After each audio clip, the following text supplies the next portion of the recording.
한번 옆에 분들하고 또 우리 가정에서 온라인으로 예배드리고 있는 우리 성도님들도 우리 가족들과 서로 한번 인사하겠습니다. 우리 함께 힘내십시다. 우리 함께 힘내십시다. 우리 함께 힘내십시다. 미국 서부의 어느 작은 마을에 모든 사람들이 감탄할 만큼 또 죽은 사람의 마지막을 잘 마무리해주는 아주 훌륭한 장의사가 한 분 계셨습니다. 근데 이 장의사는 늘 열쇠가 채워진 까만 장부 하나를 항상 들고 다니는 거예요. 사람들이 늘 볼 때마다 그게 궁금한 겁니다. 대체 저 장부에 뭐가 적혀져 있길래 저렇게 자물쇠까지 채워가지고 저렇게 늘 가지고 다니는 걸까? 자기들끼리 서로 궁금해니까 그 마을 주민들끼리 서로 수군거리기는 하는데 아무도 당사자에게 물어보지는 못했어요. 근데 어느 날 갑자기 이 장의사가 심장마비로 세상을 떠나게 됩니다. 온 마을 사람들이 정말 그분에게 많은 은혜를 입었기 때문에 그분의 장례식에 다들 참석을 해서 또 함께 슬퍼하면서 위로의 예배를 드렸습니다. 하간 예배 시간에 장의사의 미망인이 마을 주민들이 그토록 궁금해하던 그 까만 장부의 열쇠를 열고 그 안에 적힌 것을 읽어나가기 시작했습니다. 1920년 4월 17일 아무개가 혼자됨. 1921년 6월 15일 아무개가 혼자됨. 이렇게 많은 장례를 치르면서 그들의 가족들, 홀로 되신 이들, 또 마음 아픈 상처와 또 스토리를 가지고 계시는 위로가 필요한 미망인들의 이름을 그곳에 다 기록을 해놓은 거예요. 왜 그것을 기록을 해놨느냐? 매년 성탄절이나 추수감사절이 되면 그들이 홀로 외로이 그 시간을 보낼 것을 걱정하면서 그분들을 자기 집으로 다 초대를 하는 겁니다. 그래서 그분들을 위해서 만찬을 준비해서 함께 음식을 나누고 그들을 위로해주고 격려해주고 또 그들이 용기를 내어 살아갈 수 있도록 돕는 일을 지금까지 해왔던 거죠. 그 이름이 불려질 때마다 여기저기서 홧홧거리면서 우는 소리가 들리기 시작했습니다. 그리고 이내 그 장례식장은 온통 울음바다가 되고 말았습니다. 저는 이 이야기를 읽으면서 이 장의사는 정말 행복한 인생을 살았던 사람이구나 라는 생각이 들었어요. 왜냐하면 그는 죽은 이들의 마무리를 담당하는 장의사라고 하는 이 직업을요, 그저 먹고 살기 위한 생업의 수단으로서만 그 일을 하며 살았던 것이 아닙니다. 그는 죽은 자를 위해서 하는 일이기도 했지만 남은 자들을 위로하고 격려하고 그들에게 용기를 주는 일, 사명을 가지고 그 일을 했던 거예요.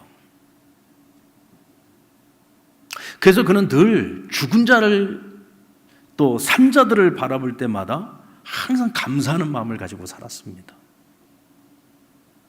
당신들의 죽음이 있어서 또 당신들의 고통과 아픔과 눈물이 있어서 저는 이렇게 또 살아갑니다. 그리고 내가 정말 사명감을 가지고 이렇게 보람 있는 일을 내가 하면서 살아갈 수 있어서 너무 행복합니다.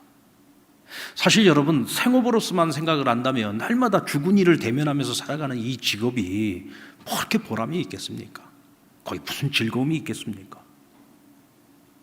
그러나 그는 그 일을 하는 목적이 누군가를 돕기 위한 일이었습니다. 그러기에 그가 하는 일이 보람이 있고 자랑스러웠고 그리고 그 일을 하는 내내 행복하게 살 수 있었던 겁니다. 같은 일을 하더라도요, 나는 무엇을 위해서 그 자리에 있으며 그 일을 하며 살아가는가? 그 일을 하는 목적에 따라서 그가 하고 있는 그 일이 가치 있는 일이 될 수도 있고 무가치한 일이 될 수도 있는 겁니다. 그러고 보면 우리의 인생의 행복이라고 하는 것은요, 우리가 어떤 일을 하면서 살아가느냐보다도 우리가 그 일을 무엇을 위해서 하며 살아가느냐, 거기에 행복의 결과가 있는 거죠. 오늘 본문은 애굽의 노예로 팔려온 요셉의 이야기입니다. 우리가 너무나도 잘 아는 이야기입니다. 요셉은 남이 아닌 자신의 친형제들로부터 팔려서 미디안 상인들에게 팔렸다가 나중에는 애굽의 보디발 장군의 집에 노예로 팔려가게 되죠. 어린 소년이었던 요셉의 입장에서 생각을 해보면 이건 정말 너무나도 황당한 일입니다. 너무 어처구니 없는 일 아닙니까? 형제들의 손에 팔려갔어요. 정말 내 인생에 이런 일이 있을 거라고 어떻게 상상이나 했겠습니까? 영문도 모른 채 갑자기 그에게 찾아왔던 이 기가 막힌 시련 앞에서 아마 보통 사람들 같으면요 절망하고 낙심하다가 어쩌면 많은 이들은 스스로 자신의 목숨을 끊는 일들도 많이 있었을 거예요. 하지만 오늘 본문은 어디에도 요셉이 절망했다, 낙심했다, 그가 스스로 죽으려 했다 이런 말씀이 없습니다. 오히려 오늘 이 요셉의 이야기 속에는 하나님께서 그와 함께 하심에 그가 형통했다라는 단어가 가득 차 있어요. 그는 어디에 있든지 무엇을 하든지 항상 형통했다. 이 형통이라고 하는 단어가 요셉에게는 늘 따라다니고 있습니다. 그 어렵고 힘든 환경 속에서도 절망했다, 낙심했다, 죽으려 했다가 없어요. 항상 형통했다라는 단어가 오늘 곳곳에 나타나는 것을 보게 됩니다. 2절 말씀에 보면 여호와께서 요셉과 함께 하심으로 그가 형통한 자가 되어 3절에 보면 그의 주인이 여호와께서 그와 함께 하심을 보며 또 여호와께서 그의 범사에 형통케 하심을 보았더라. 요셉의 형통에는 늘 함께 따라다니는 말씀이 여호와 하나님께서 그와 함께 하셨더라. 요셉의 형통은요 하나님께서 그와 함께 하심으로 가능했던 일이었습니다. 그렇다면 왜 하나님께서는 요셉과 함께 하셨을까요? 그리고 그가 하는 모든 일들을 형통하게 하셨던 것일까요? 자, 우리는 이것을 한번 생각해 보기 전에 먼저 우리가 생각을 해봐야 될 것이 있습니다. 자, 그렇다면 요셉의 인생을 우리가 형통한 인생이었다라고 정의할 수 있을까라고 하는 거죠. 자, 영문도 모른 채 형제들 손에 팔려서 애굽의 노예로 팔려갔습니다. 그런 요셉의 처지가 형통한 인생입니까? 보디발 장군의 집에서 이제 조금 살만해졌습니다. 주인에게 인정받았고요. 그 집에 가정 총무가 되었습니다. 적어도 그 집안에서 살아가는 한은 그는 이제 아무 걱정 없이 살아갈 수 있었어요. 그런데 여주인의 유혹을 뿌리친 이유 때문에 결국 누명을 뒤집어 쓰고 감옥에 갇히게 됩니다. 그런 요셉의 삶을 형통하다고 말할 수 있습니까? 우여곡절 끝에 바로 앞에 섰지만 꿈을 해석하지 못하면 죽을 수도 있는 절대절명의 순간이 그에게 찾아왔습니다. 자, 그런 요셉의 상황이 형통한 상황이라고 말할 수 있을까요? 자신을 노예로 팔아넘긴 형제들을 눈앞에 두고도 그들을 벌하지 못하고 그들을 용서해야 하는 오늘 그 요셉의 입장이 과연 형통한 상황이라고 말할 수 있을까요? 요셉의 일대기를 가만히 살펴보면요, 결과적으로는 형통했지만 그에게 주어졌던 상황들은 단 한순간도 형통한 상황이 없었어요. 형통한 인생이라고 말하기에는 우여곡절이 너무 많았습니다. 그럼에도 불구하고 그의 삶에는 언제나 하나님이 함께 하셨기 때문에 그의 삶이, 그 결과가 형통할 수 있었던 겁니다. 뿐만 아니라 요셉 스스로가 형통한 길을 스스로 선택해서 걸어갈 수 있었습니다. 사실 요셉의 고난은 하나님이 주신 꿈 때문에 시작이 됩니다. 요셉은 4명의 아내들 가운데 아버지 야곱이 특별히 편애했던, 총애했던 라헬의 아들이었습니다. 그러니까 다른 어머니들, 그러니까 3명의 그 다른 어머니들, 레아와 비라와 실바, 그들은 남편의 사랑을 받지 못한 채 평생을 그러고 살았어요. 그러니까 배다른 형제들의 눈으로 볼 때 그 어머니들의 슬픔과 눈물을 보면서 자랐던 거예요. 그러니까 요셉의 어머니 라헬이 얼마나 미웠겠습니까? 그런데 그 라헬이 죽고 난 이후에 야곱은 그 많은 아들들 중에서 요셉만을 사랑하고 편애했습니다. 그래서 다른 형제들은 전부 산으로 들로 양떼를 풀먹이로 일을 하러 돌아다닐 때 요셉은 아버지의 장막에서 좋은 것 먹고 거기다가 채색 옷을 입었다고 했어요. 우리로 말하면 색동옷을 입고 온갖 호사를 다 누렸던 거죠. 그러니까 형제들 눈으로 볼 때는 정말 이거는 눈에 가시거린 겁니다. 형제였지만 이건 형제가 아닌 거예요. 시기와 질투의 대상이었고 미움의 대상이었고 심지어는 죽이고 싶을 만큼 미웠던 형제였던 거죠. 근데 그 분노에 기름을 끼얹은 사건이 바로 야곱의 꿈 이야기입니다. 어느 날 요셉의 꿈 이야기죠. 어느 날 요셉의 꿈을 꿨어요. 근데 두 번의 꿈을 꾸게 되는데 첫 번째 꿈은 형제들의 곡식단이 요셉의 곡식단 앞에 절을 하는 거예요. 두 번째 꿈은 해와 그리고 달과 그리고 11개의 별들이 자신에게 절을 하는 겁니다. 자, 이 하나님이 주신 꿈인데 이 꿈을 자기 마음에만 품고 있어야 되는데 이 철없는 요셉이 아버지와 형제들에게 그 꿈을 다 발설해버리고 말았어요. 그때 형제들이 그 꿈 이야기를 듣고 뭐라고 말합니까?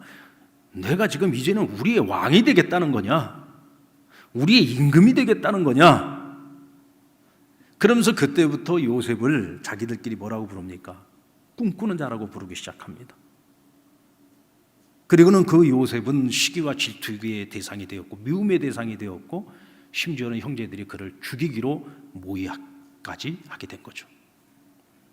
자, 그렇다면 왜 하나님께서는 다른 형제들은 놔두고 왜 요셉에게만 이와 같은 꿈을 주신 걸까요? 사실은 이 꿈은요, 요셉의 꿈이기도 하지만 또 한편으로는 하나님의 꿈이기도 합니다. 엄밀한 의미에서 말하면 하나님의 꿈을 요셉과 함께 나누었다고 하는 것이 더 맞을 겁니다. 그렇다면 왜 하나님께서는 이 꿈을 요셉과만 나눈 것일까요? 그리고 오늘 그 이유는 요셉의 형통과 연관되어져 있는 것을 우리가 알 수 있습니다. 하나님께서 요셉에게만 이 꿈을 나눈 이유, 그것은 요셉이 가지고 있는 성품 중에는 돕는 자의 성품이 있었어요. 돕는 자의 성품. 요셉은 본래 여종이었던 비라와 실바의 아들들과 같은 장막을 썼습니다. 그러다 보니까 그들의 삶을 한눈에 다 볼 수 있었어요. 그런데 이 형들의 모습을 보니까 항상 아버지의 뜻에 어긋나는 삶을 살고 있는 거예요. 이렇게 나가다가는 잘못될 수밖에 없는 거예요. 어린 요셉의 눈에도 이 형들의 모습이 이건 아니올시다예요. 그래서 아버지에게 형들의 일을 자꾸 고하였다고 했습니다. 그러니까 이 형들의 입장에서 생각을 해보면 이 아우가 형의 잘못을 아버지에게 고한 거잖아요. 그러니까 이 동생이 얼마나 미웠겠습니까? 게다가 이 동생과 같은 장막에 거하는 것이 얼마나 불편했겠어요. 근데 여러분, 이걸 요셉의 입장에서 생각을 해보면 긍정적인 측면으로 볼 때에 왜 요셉은 아버지에게 형들의 일을 고했을까? 그것은 요셉이 가지고 있는 타고난 의로운 성품 때문이기도 해요. 그런데 그보다 더 앞서는 것은 뭐냐면 형들이 더 잘못된 길로 가는 것을 막고자 하는, 형들을 돕고자 하는 마음이 우선했다는 겁니다. 형들을 돕고 싶었던 거예요. 단지 내가 이렇게 함으로써 형제들에게 미움을 살 수밖에 없다라고 하는 것을 알면서도 그가 그렇게 했다고 하는 것은 정말 진심 어린 마음으로 형들을 돕고 싶었던 겁니다. 왜? 형들이 잘못되는 것을 원치 않았기 때문입니다. 아버지의 명을 받아서 형들에게 음식을 들고 형들이 일하고 있는 세겜 땅으로 그는 달려갔습니다. 세겜 땅에 가서 보니까 형들이 안 보여요. 그래서 어디까지 갔습니까? 도단까지 가서 형들에게 아버지와 그리고 아버지가 준 그 음식을 전달합니다. 그런데 그 형제들의 손에 결국은 구덩이에 갇히게 되고 결국 팔려가게 된 거죠. 왜 요셉은 그 형제들에게 달려갔을까요? 그는 아버지를 돕고 싶었고 형제들을 돕고 싶었던 거예요. 그는 어느 자리에 있든지 항상 내가 그 자리에서 누군가를 돕는 자의 역할을, 돕는 자의 삶을 살고 싶어 했던 사람입니다. 그래서 그는 보디발의 집에서도 주인의 인정을 받았던 것이고, 감옥에서는 간수장에게 인정을 받았던 것이고, 총리가 되어서는 바로에게 인정을 받고 백성들에게 인정을 받았던 겁니다. 왜요? 도움을 주는 인생을 살아가니까 그런 겁니다. 주인에게 도움을 주니까 주인이 인정을 해주는 거죠. 감옥에서는 절망하지 않고 열심히 감옥에 있는 사람들을 돌봐주니까 간수장에게 인정을 받은 거죠. 나라의 일을 돌볼 때에도 사의사욕을 채우지 않고 정말 왕을 위해서, 백성들을 위해서 돕는 일을 위하여 최선을 다하니까 왕도 그를 인정을 하고 백성들도 그를 인정해 준 겁니다.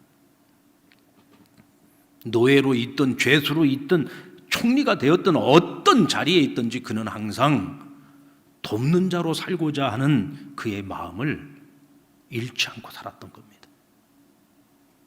하나님께서는 우리의 성품 가운데에서 바로 이와 같이 돕는 자의 성품을 가진 사람을 찾습니다. 그리고 그들과 함께 하나님은 꿈을 나누십니다. 여러분, 이 꿈은요, 이 하나님이 주시는 꿈은요, 자기 자신만을 위해서 살라고 주시는 꿈이 아니에요. 이 꿈은 모든 사람을 위해서 주시는 꿈입니다. 다시 말하면 모든 사람을 섬겨서 모든 사람들이 행복해지도록 만드는 꿈인 거예요. 하나님께서 요셉에게 주신 꿈은요, 마치 그가 높은 자리에 올라서 모든 사람들을 다스리는 꿈인 것처럼 보이지만 사실은 그것을 통해서 하나님은 모든 사람을 행복하게 만드는 데 목적이 있었던 거죠. 그런데 만약 자기만 알고 자기 중심적으로만 살아가는 사람에게 하나님이 이런 꿈을 주었다고 한번 생각해 봅시다. 그렇다면 이 사람이 과연 행복할까요? 철저하게 자기만 알고 자기 중심적으로만 살아가는 사람이 모든 사람을 행복하게 하는 인생을 살아가야 되는 거예요. 다른 사람을 돕는 인생을 살아가야 되는 겁니다. 그럼 이 사람은요, 사는 내내 불편합니다. 사는 것이 너무 힘들어요. 왜? 하나도 즐겁지 않으니까. 그러나 요셉은 기본적으로 가지고 있는 성품이 돕는 자의 성품이에요. 내가 누군가를 도와서 그가 행복해질 수 있다면 그것이 나의 기쁨이 될 수 있는 사람이에요. 그러니까 오늘 하나님이 주신 이 꿈이 그에게는 너무 행복한 꿈인 거예요. 그래서 하나님과 그 꿈을 함께 이루며 살아가는 그 과정과 그 순간이 형통할 수밖에 없고 행복할 수밖에 없는 거죠. 여러분, 혹시 지금까지 우리가 살아오면서 나는 하나님이 나에게는 꿈을 주시지 않은 것 같아, 하나님 나에게 어떤 분명한 확신 있는 꿈을 주시지 않았어 라고 생각하신다면 왜 그럴까 한번 생각해 보자고요. 왜 그럴까? 그럼 우리가 왜 그럴까 생각하지 말고요, 이제부터라도 그래, 내가 지금 있는 이 자리에서 누군가에게 도움이 되는 인생을 살고자 하는 새로운 비전, 새로운 마음의 소원을 가지고 내가 한번 살아보는 거예요. 그래서 작은 일일지라도 누구에게 도움을 주기 위해서 내가 열심히 살아가는 거죠. 그러다 보면 어느 날 어느 순간에 하나님의 꿈을 내가 함께 이루어가고 있다는 것을 우리가 깨닫게 될 겁니다. 아멘입니까? 어쩌면 우리는 그렇게 살아왔는지도 몰라요. 근데 그것이 하나님이 내게 주신 꿈이었다는 것을 내가 깨닫지 못했을 뿐이죠. 우리가 지금까지 돕는 인생을 살아왔다면 우리는 하나님이 주신 꿈을 우리가 함께 이루며 살아온 거예요. 단지 그것을 깨닫지 못했을 뿐이죠. 오늘 이 시간, 이 자리가 그것을 깨닫는 자리인 겁니다. 혹시 우리가 그렇게 그 꿈을 지금까지 주님과 함께 공유하지 못했다면 그것은 우리가 나 자신만을 위해서 살아왔기 때문일 겁니다. 여러분, 우리가 우리 자녀들에게 그러지 않습니까? 꿈을 가져라. 이왕이면 큰 꿈을 가져라. 하나님이 주시는 꿈을 가져야 된다. 근데 여러분, 우리 자녀들에게요, 꿈 가지라고 이야기하기 전에 우리는 우리 자녀들 보고, 얘야, 너도 요셉처럼 누군가를 돕는 자의 삶을 살았으면 좋겠다. 너가 돕는 자의 삶을 살기를 원한다면 하나님 반드시 너에게 꿈을 주실 거야. 이렇게 우리 자녀들을 지도하는 것이 옳습니다.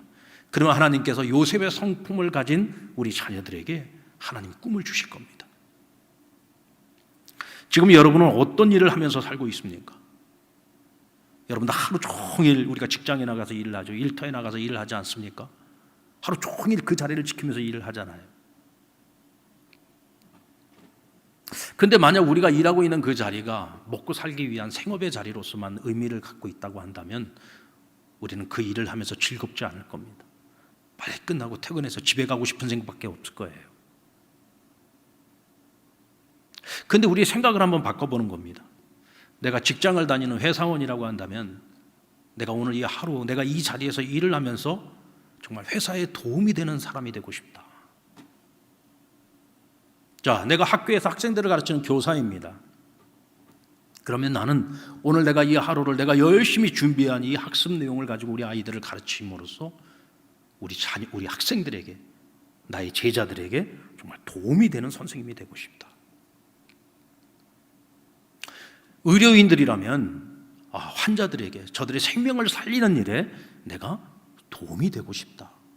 저 같은 목회자는 우리 성도들의 영적 건강을 위해서, 영적인 생활을 위해서 내가 도움이 되고 싶다.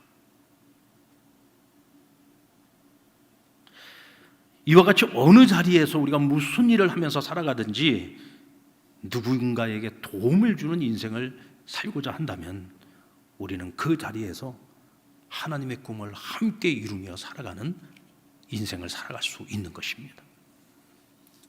그러므로 하나님께서 이와 같이 도움을 주는 인생을 살아가는 이들과 함께 하시며 그들이 걸어가는 길을 형통하게 만드십니다. 오늘 성경에서도 우리에게 말씀하고 싶은 가장 중요한 메시지가 뭐예요? 하나님께서 요셉과 함께 하셨다는 겁니다. 근데 하나님께서 요셉과 함께 하셨던 자리를 가만히 살펴보십시오.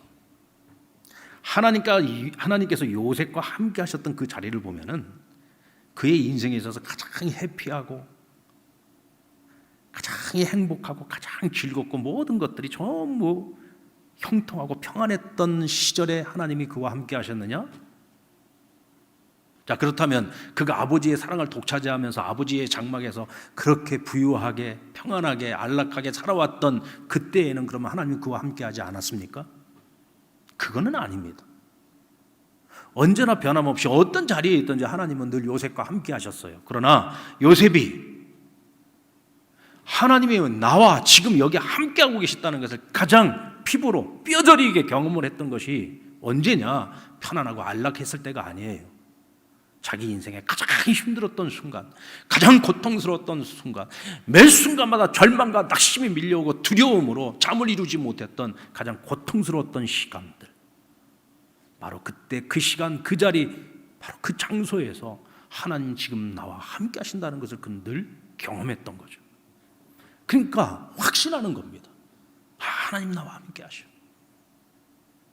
여러분, 가장 고통스러웠던 그 순간에 나와 함께 하셨다는 하나님을 만난 사람은요, 즐거울 때도 나와 함께 하신다는 것을 알아요.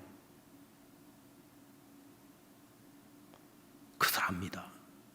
그것을 항상 느끼면서 살아가는 거예요. 맞아, 하나님 그때 나와 함께 하셨지.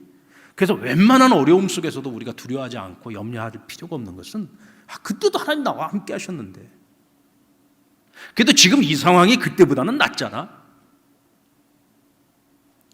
그 절망적인 순간에도 나를 구원해 주셨던 하나님이신데 이 정도 상황 하나님께서 반드시 책임져 주시지. 하나님 나와 함께 하시는데 걱정할 거 없어. 우리에게 그런 마음이 있는 거죠. 그래서 여러분, 항상 고통과 고난 가운데는 감추어진 축복이 있어요. 근데 이 축복이라고 하는 것이 뭐냐면 하나님이 나와 함께 하신다는 것을 경험하는 거예요. 깨닫는 거예요. 그러니까 이런 사람은 요동치 않지요. 어떤 순간에도 절망하지 않고 담대하게 살아갈 수가 있는 거예요. 이게 축복이에요. 이게 축복입니다. 하나님이 주시는 요동치 않는 평강을 소유하고 살아가는 그리스도인, 그것이 진정한 축복인 겁니다.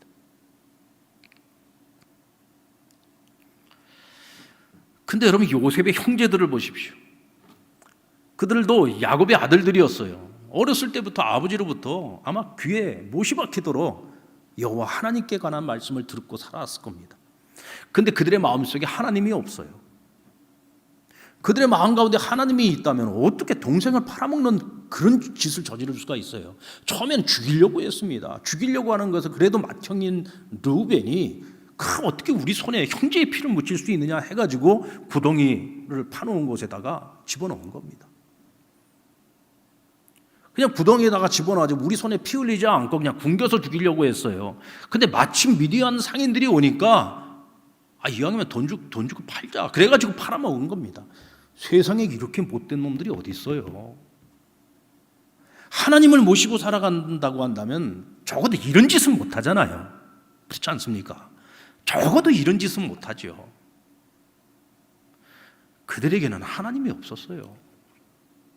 그저 아버지에게 늘 들어서 형식적으로는 그런가 보다 하고 그냥 알고 있는 정도였지, 정말로 그들이 하나님을 믿고 인정하고 하나님을 신뢰하며 살아가는 그런 자녀들이 아니었다는 거죠. 하나님 없이 살아가다 보니까 그들은요, 자신들이 우상이었어요. 자기들만 알고 살아요. 자기들만 바라보고 사는 거예요. 그러니까 세상에서 나만 제일 불쌍한 것 같아요. 나는 사랑받지 못한 레아의 아들이야. 나는 천한 종의 아들이야. 그렇잖아요. 그러니까 자기만 바라보니까 나만 불행한 것 같고 나만 서러워요. 그러니까 사랑받는 요셉을 보고 있으면 막 더 분노만 끓어오르는 겁니다. 막 미움과 시기와 질투와 막 분노와 막 이런 걸로 똥을똥 뭉치는 거죠. 그래서 결국은 작당해가지고 이 동생을 갖다가 노예로 팔았는데, 자, 그러면 자기들 눈앞에 눈의 가시가 사라지니까 행복해졌을까요, 그들이? 여러분, 요셉을 팔아먹고 난 후에 아버지를 속였습니다. 아버지는요, 먼 훗날 총리가 된 요셉을 다시 만날 때까지 그 아들은 아버지 야곱에게는 죽은 아들이었어요. 너무너무 사랑했던 라헬도 죽고 이제는 요셉도 죽었어요. 하루하루 살아가는 것이 살맛이 없는 거죠. 그러니까 요셉을 생각할 때마다, 라헬을 생각할 때마다 그 집안에는 날마다 아버지의 곡하는 소리가 가득합니다. 아버지의 곡하는 소리를 들을 때마다 그들의 양심이 어땠겠습니까? 죄책감에 사로잡히고요. 그 짓을 함께 저질렀던 형제들끼리 서로 눈을 마주치지 못합니다. 그러다 보니까 한 명 한 명 그 집을 떠나기 시작해요. 다 흩어져서 살아갑니다. 그 집에 날마다 가득했던 웃음소리는 다 사라져버리고, 아버지의 웃음소리도 아이들의 웃음소리도 다 사라져버리고, 이 집이요 날마다 조상집입니다. 자신만을 위해서 살아가는 인생은요, 뒤돌아보면 남는 게 하나도 없습니다. 돈 하면서 돈만 알다가 결국은 주변에 있는 사람들 다 잃어버렸어요. 근데 여러분, 나중에 보면은요, 사람만 잃어버리는 게 아니에요. 돈도 다 잃어버려요. 그런데 누군가에게 도움을 주는 인생을 살았던 요셉을 보십시오. 항상 요셉의 주변에는요, 그를 돕는 자들로 가득합니다. 참 신기하죠. 돕는 자의 삶을 살아가니까 그 주변에 항상 그를 돕는 자들로 가득해요. 그러니까 하나님께서 돕는 자들을 그에게 붙여주시는 거예요. 아버지 집에서는 그가 꿈 이야기를 했을 때 형제들은 전부 그를 미워하게 되었지만 그의 아버지도 그를 책망했어요. 그러나 그 마음속에 이 아들의 꿈 이야기를 마음에 두었다고 했습니다. 그러니까 아버지 집에 있을 때는 가장 든든한 후원자가 누구예요? 아버지였어요. 보디발 장군의 집에서는 누가 그의 가장 든든한 도움이었습니까? 그의 주인 보디발이에요. 감옥 안에서는 간수장이 그에게 가장 든든한 도우미가 되었어요. 애굽의 총리가 되어서 나라를 다스릴 때는 바로가 그의 가장 든든한 협력자가 되었고, 백성들이 그의 협력자가 된 겁니다. 하나님께서는요, 우리에게 도울 자를 붙여주실 때 그 자리에서 가장 힘 있는 자들을 도울 자로 붙여주세요. 할렐루야. 지금 나에게 가장 필요한 자, 또 하나님의 그 꿈을 이루어갈 때 그 장애물을 치워줄 수 있는 사람들을 하나님께서 붙여주시는 거예요. 성경에 보십시오. 느헤미야가 예루살렘에 먼저 가서 아직도 성벽을 재건하지 못하고 날마다 이민족들에게 고통당하고 있는 그 자기 동족들의 이야기를 들었을 때 그가 정말 부귀영화를 누릴 수 있는 그 자리를 버리고 자기 백성들을 위해서 뭔가를 하고자 할 때, 하나님의 뜻을 이루고자 뜻을 정했을 때 하나님께서 누구를 붙여주세요? 왕을 붙여주시잖아요. 그곳으로 가는 모든 길에 어려움 없이 갈 수 있도록 통행증 다 끊어줬죠. 왕의 창고에서 성벽을 재건하는 데 필요한 것들을 다 가져다가 쓸 수 있도록 모든 걸 다 허락해 줬어요. 가장 힘 있는 자가 그 앞에 거치는 모든 장애물들을 다 거둘 수 있도록 하나님께서 그와 같이 돕는 자들을 붙여주시는 겁니다. 시편 18편 1절로 2절의 말씀 우리 다 같이 한번 읽어볼까요? 시작. 나의 힘이신 여호와여, 내가 주를 사랑하나이다. 여호와는 나의 반석이시요 나의 요새시요 나를 건지시는 이시요 나의 하나님이시요 내가 그 안에 피할 나의 바위시요 나의 방패시요 나의 구원의 뿌리시요 나의 산성이로다. 다윗은 하나님이 나와 함께 하심으로 그는 나의 힘이라고 했어요. 이게 다 똑같은 얘기입니다. 그는 나의 힘이 되고 반석이 되고 요새가 되고 바위가 되고 방패가 되고 구원의 뿔이 되고 산성이 되고, 언제나 하나님 나의 우편에 계셔서 언제나 나를 돌보시는 하나님, 나를 위하여 자지도 졸지도 아니하시며 나를 지켜주시는 하나님, 사망의 음침한 골짜기에서도 항상 하나님의 은혜가 늘 다윗과 함께 했다는 고백이잖아요. 오늘 요셉도 역시 마찬가지고요.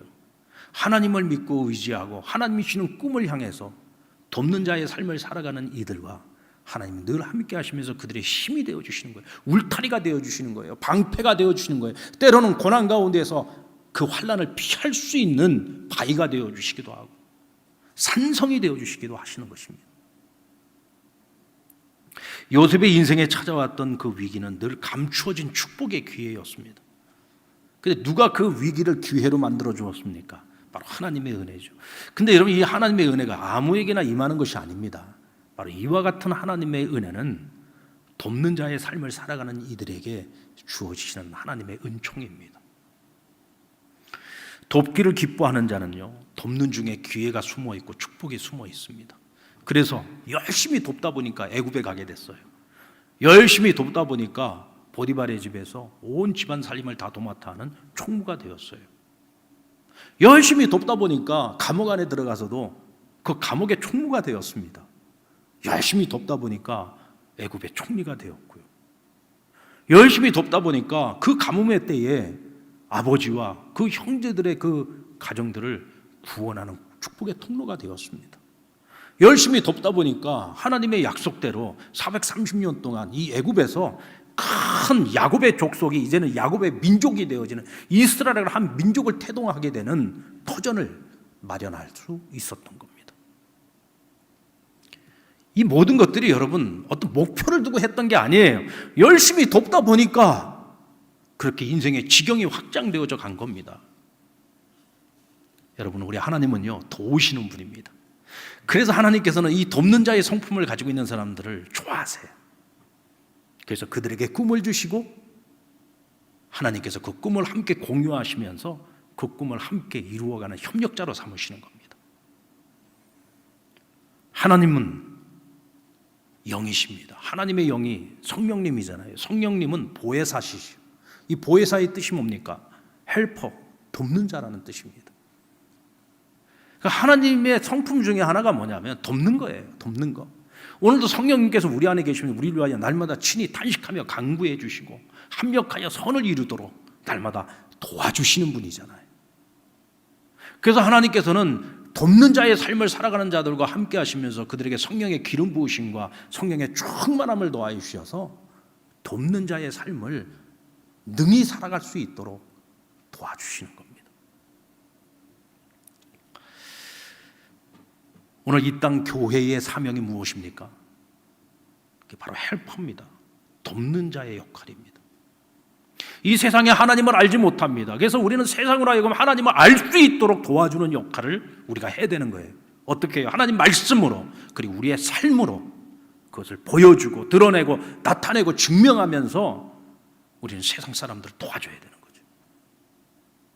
세상에 어려움에 처해 있을 때 우리는 하나님 아버지께 이 세상을 위해서 날마다 눈물로 기도하고 간구하면서 이 세상을 도와야 됩니다. 이 돕는 자의 역할을 우리가 마땅히 감당해야 되죠. 이 세상에는 오늘 우리의 손길을 필요로 하는 것이 너무 많습니다. 교회의 손길을 필요로 하고 성도들의 손길을 필요로 하는 것이 너무너무 많아요. 그게 보이지 않는 것은 우리가 관심이 없어서 그런 겁니다. 관심을 가지고 바라보면요, 세상에는 우리가 도와야 될 것들이 너무너무 많아요. 오늘 이 땅의 교회는 우리가 정말 이 세상 속에서 돕는 자의 역할을 제대로 감당하고 있는가를 끊임없이 우리 스스로가 성찰해 봐야 됩니다. 만약 오늘 우리가 그 사명을 제대로 감당하지 못하고 있다고 한다면 하나님 우리와 함께 하실 이유가 없어요. 우리를 도우실 이유가 없어요. 우리의 삶이 형통해야 될 이유가 없는 거예요. 제가 이번 주 수요일 설교 시간에도 말씀을 드렸습니다만, 요즘 제가 이 책 읽는 재미에 너무 재미가 있어요. 100년을 살아본 사람의 글이거든요. 우리 한국을 대표하는 철학자 가운데 한 분입니다. 김영석 교수님이라고 연대 철학과 교수님이셨고, 정말 한 시대 100년을 살았으니까 여러분 우리 일제시대를 경험했잖아요. 도산 안창호 선생님의 강의를 직접 들었던 분이랍니다. 이분이. 인생 100년을 살면서 우리 한국 사회에 정말 어떤 엘리트 사회에 어떤 지성으로서 가장 큰 영향력을 미쳤던 분인데, 자기가 100년을 살고 난 후에 이제 회고하는 어떤 하나의 책을 쓴 거예요. 어떻게 보면 그분이 인생의 어떤 뭐랄까 결정판이라고 할 수 있겠죠. 엑기스만 탁 뽑아서 자기가 100년을 살아보고 정리한 글입니다. 근데 이 책을 보면은요, 이 책의 내용의 전체의 결론이 그건 것 같아요. 100년을 살면서 수많은 사람들을 만나봤어요. 또 나도 100년이라는 인생을 살았어요. 근데 인생을 살고 난 후에 지금 뒤를 돌아다 보니까 어떤 사람은 내가 원하는 것을 쫓아서 살아가는 사람이 있고, 또 어떤 사람은 나를 필요로 하는 곳에서 나를 필요로 하는 사람들을 위해서 살아가는 사람이 있더라는 거예요.